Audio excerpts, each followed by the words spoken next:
Hi guys, this is tabletnews.com and I'm here with the Onda Obook 20 Plus tablet for a full review. This model is a dual boot slate with both Windows 10 and Android 5.1. You can switch between them easily at the press of a virtual button, and this is a sub $200 tablet with a 10-inch diagonal. You can find it on GearBest for $157, and from GearBest you can also get its keyboard for $45. The two combined give you a sort of laptop replacement. It's a tablet that's got good looks, well-balanced specs, and a pretty nice gold hue as shown here at the back. Now let's talk about the design. The thickness is only 8mm, which is rather good. As you can see, it's a slope design, so 8mm I imagine is the biggest thickness. Anyway, it weighs a pretty hefty 575 grams, not that it matters. It's basically like an Asus transformer pad from 2012 or 2013. Speaking of which, the build quality is quite good, and in spite of the fact it's made of metal, it sometimes feels a bit like plastic, but it's metal, trust me. It looks more elegant than the average Chinese slate and reminds me of something that maybe Asus or Sony would do a couple of years ago. So solid build, it's got a pretty good grip, it's got those big bezels to rest your thumbs on, and other than that it's pretty well made and comfy. So as far as the keyboard goes, this is it. It's got comfy keys, a not very big touchpad here, trackpad or however you want to call it, but it's pretty comfy to use in tandem with the tablet. This one weighs 600 grams. It's got these little rubbery legs and it measures 8mm in thickness. It provides you with an extra full USB port, that's it, and it comes in a gold color just like the tablet. It has this nifty cylinder here that reminds me of a Lenovo Yoga device. Now let's see how the connection goes. It takes place via pins and also via magnetism.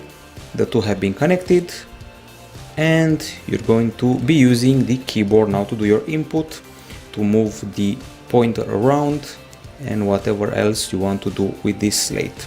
So as I said before, typing is quite comfy, and aside from typing you'll be able to do other stuff on the tablet like use Excel, Word and PowerPoint because you have Windows 10, not only Android. Now let's see how the device looks like when it's closed. Looks like a netbook. If you remember those devices, netbooks used to be big 5 or 6 years ago. So this is it. It's pretty nifty. The thing I like most here is the inclination of the tablet when placed on the keyboard. Very nice inclination, and without being top heavy, so it will not fall, which is a nice thing. Another good thing is the fact that you can easily remove it. Some tablets have a problem with being removed from their keyboard dock. Not the case here. Now the design is okay in my book. Let's talk about the display. This one is a 10.1 incher with an IPS LCD panel, full HD resolution and 10-point touch. Also the aspect ratio is 16:10. I'm going to have to use photos as the video player of choice, and let's play the video, our usual test video. Somehow, for some reason, there's a bit of lag here, cannot explain it. Anyway, we're dealing with a pretty okay brightness.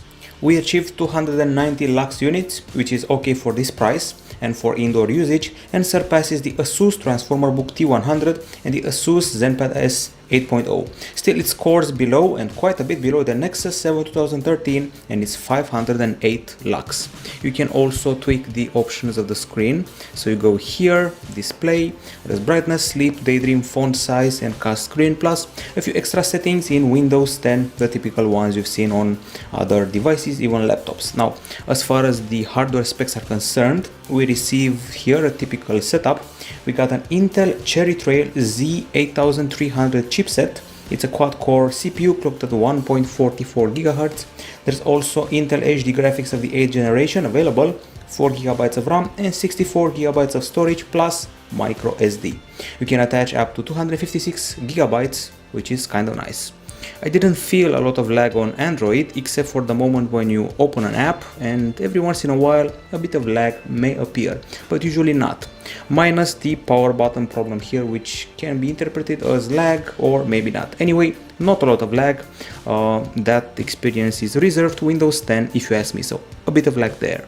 Now as far as the gaming goes, aside from playing that title with Bear you saw before, we also played Riptide GP Renegade, our usual benchmark title, and let's see how this went.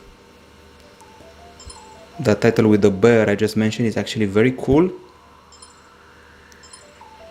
It lets you rewind time, but more about that some other time. So the game looks pretty hot. I'm actually very impressed by the way the water looks. Nice control, good frame rate, good lighting, and good everything here. And it's the gaming that shows you that the screen, well, it could do a bit better. It's okay, but it should be just a smidge brighter. So nice gaming all around, and the game is called Time Locker if you want to play with a bear in endless runner mode and turn back time. Anyway, let's get past that. So as I said before, reasonable performance and good gaming, but let's see how the benchmarks did. Or better said, how we did in benchmarks. So we start with Quadrant. As usual, in new Quadrant we were able to surpass the Asus ZenPad 7.0 but score below the Cube i7 Remix. Meanwhile, in Antutu 6, let's see what happened there. So Antutu, where are you? Let's find the benchmark. Should be here somewhere. Here we are, finally, we achieved 57k points, which places us above the Chewy Hi12 and the Cube i7 Remix, but below the Teclast X98 Plus 2. We also did the 3D Mark test, which is the benchmark of the gamers, as some people call it, and this is what we achieved, a pretty solid score, 17k points. We even beat the famous Samsung Galaxy Tab S2 9.7, but score below the Nokia N1. Not bad results, and basically beating the previous Intel Atom slates that we tested. We then proceeded to do temperature tests, achieving 34.2 degrees Celsius after playing the game you saw before, and then achieving 34.7 degrees Celsius after running GFX Bench, so luckily there is no overheating here. Now inside this piece of metal and plastic there is a 6000 mAh battery of the lithium ion kind and a charger bundled with it that needs an adapter. It's a 5V 2.5 ampere charger, just so you know. Now we have to go back to screenshots and see how we did in our HD video playback test, where we achieved a time of, let's see here,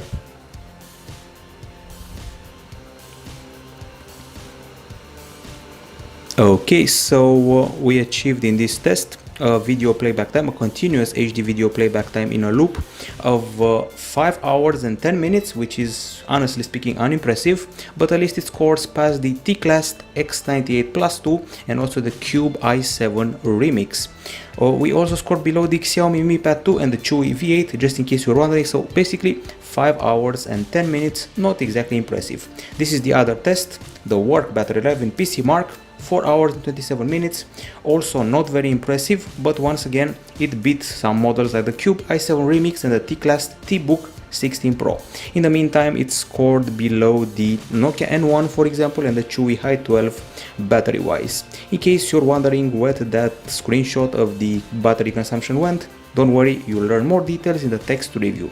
Now the charging is done on the Onda tablet you see here in 2 hours and 45 minutes, which is rather long, but it's okay compared to other Chinese slates. Obviously, we also have battery settings. Don't expect anything special here. We're on Android Lollipop, so things are maybe antique, let's say. We go to the battery section and we find here battery saver, and that's that. Of course, we can also switch to Windows 10 and use its special power saving feature that takes down the brightness and the CPU frequency just a tad. The battery is unimpressive in the end. Maybe the charging is reasonable, and that's it. Now on the acoustic front, we only have one speaker. It's placed here, which is rather an unfortunate placement because it's very easy to cover with your hand when watching a movie or even listening to music. Speaking of music, this is the pre-installed music app. It's very old school, but it has at least a equalizer. Okay, we go here, sound effects, and it's a stock equalizer, of course, with bass boost, surround sound. We got genre settings, and we got these 5 custom channels to play with. Let's actually listen to a tune now.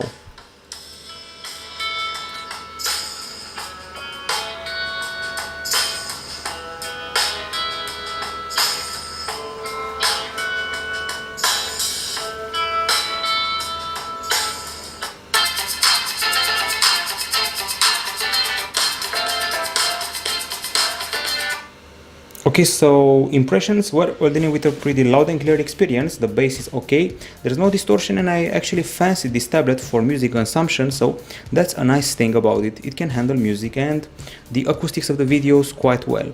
We were able to achieve a top result of 85.8 decibels.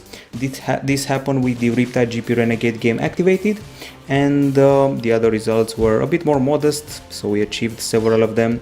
We achieved 83.3 decibels measured here, and we achieved 85 decibels measured here, but with an acoustic sample. Once again, the biggest one matters, 85.8 with Riptide GP Renegade.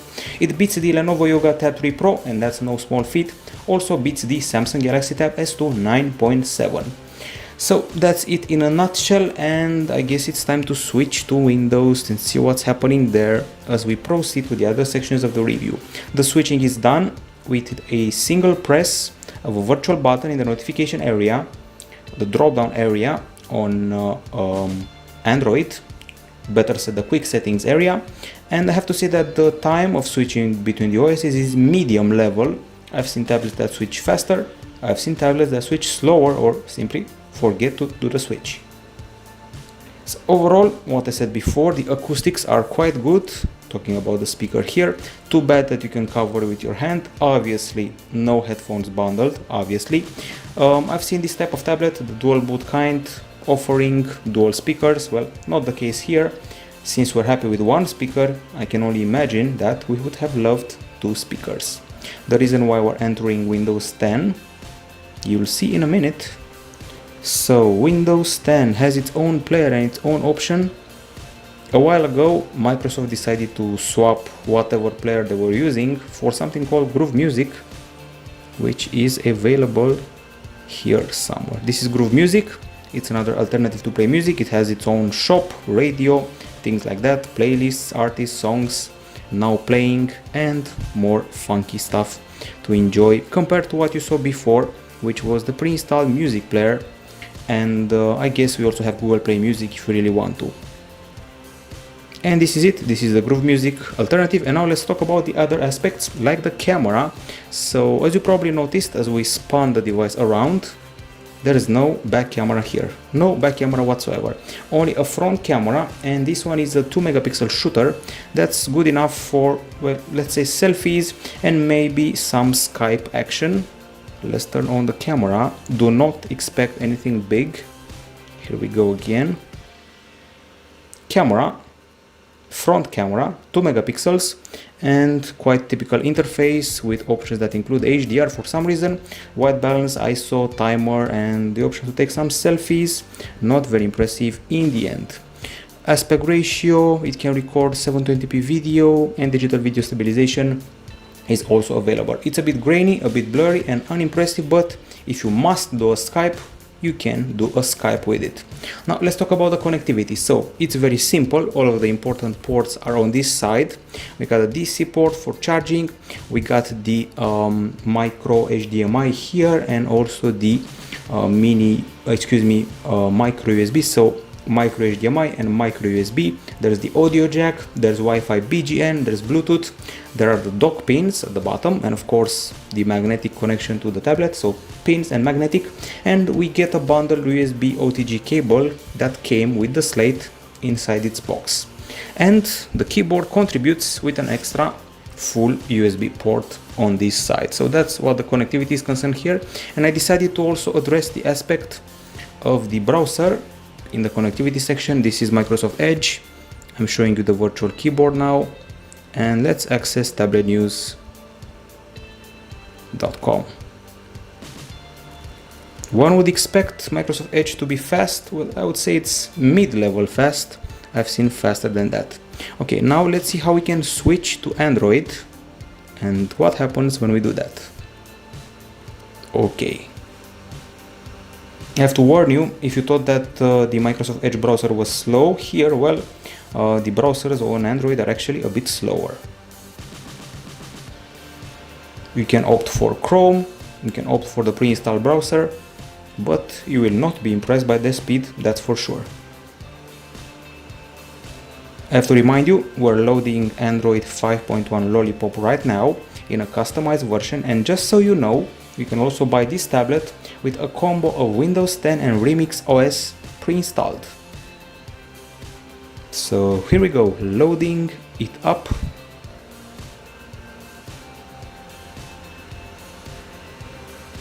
Is it